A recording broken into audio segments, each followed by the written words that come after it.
বাড়িতে ফিরে সিদ্ধিকে আশেপাশে কোথাও দেখতে পেলেন না সায়ন সাহেব। পরক্ষণেই তার মনে হলো এই সময় তো মেয়েটাকে কলেজে থাকে। নিশ্চিত হলেন আজকাল সিদ্ধিকে নিয়ে তার প্রচুর ভয়। 9 বছর আগের ভয়টা এখনও তাড়া করে বেড়ায় তাকে। আনমনে বসে দিনগুলোর কথা ভাবতে লাগলেন তিনি। সিদ্ধির বিয়ের পর থেকেই চিন্তার শেষ নেই সায়ন সাহেবের। অতটুকু একটি বাচ্চা মেয়েকে বিয়ে দিয়েছেন, আশেপাশে কত শত্রু। হুট করে কেউ এসব জেনে গেলে বিপদের অন্ত থাকবে না। আশঙ্কাটা শেষ অবধি সত্যিই হলো সায়ন সাহেবের। ব্যবসায়িক শত্রুতার জের ধরেই এক ব্যবসায়ী মাঝরাতে তাকে এবং তার পরিবারকে হত্যা করতে একটা গুন্ডা পাঠায়।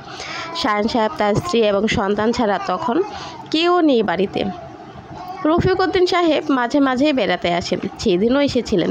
রাত অনেকটা হয়ে যাওয়ায় সায়ন সাহেব আবদার করেন আজ এই বাড়িতেই থেকে যেতে। বেশ অনেকবার বারণ করার পরও শেষমেশ একমাত্র বিআই সাহেবের কথা মেনে নিয়ে তিনি থাকতে রাজি হন।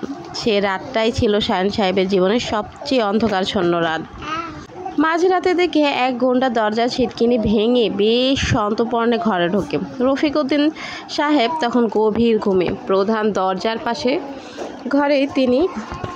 সেই রাতেই তাদের সমস্ত জিনিসপত্র চুরি হয়ে যায় এবং সিদ্ধিকে তারা ছুরিঘাত করে। গুন্ডার হাত থেকে ছুরি কেড়ে নেয় সিদ্ধি বেশি বাড়াবাড়ি করছে দেখে গুন্ডাটা তার মাথায় একটি ফুলদানি ছুঁড়ে মারে। সিদ্ধি সেখানেই অজ্ঞান হয়ে যায়। সায়ন সাহেব ঘুম ভাঙে। রফিক উদ্দিন সাহেবও প্রাণ ত্যাগ করেছেন। এই মুহূর্তে আফসোসের শেষ নেই সায়ন সাহেবের, কিন্তু নিজের পরিবারের জীবন ঝুঁকির মধ্যে ফেলতে চান না তিনি। সর্বোচ্চ চেষ্টা করে গুন্ডাটাকে এক ঘরে বন্দি করে স্ত্রী অজ্ঞান সন্তানসহ ঘর ছেড়ে বেরিয়ে যান রাতের অন্ধকারে।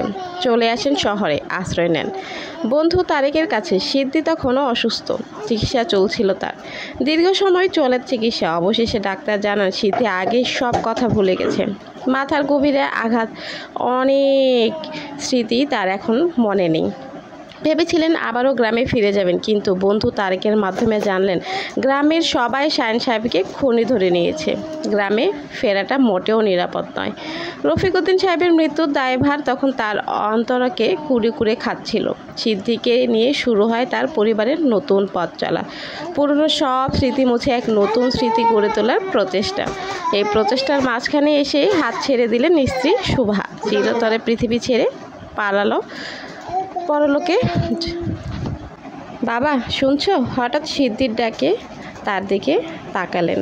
কি হয়েছে তোমার বাবা? কিছু না রে মা, তোর মায়ের কথা মনে পড়ছিল। মায়ের নাম শুনে সিদ্ধির মুখটা অনেকখানি মলিন হয়ে যায়।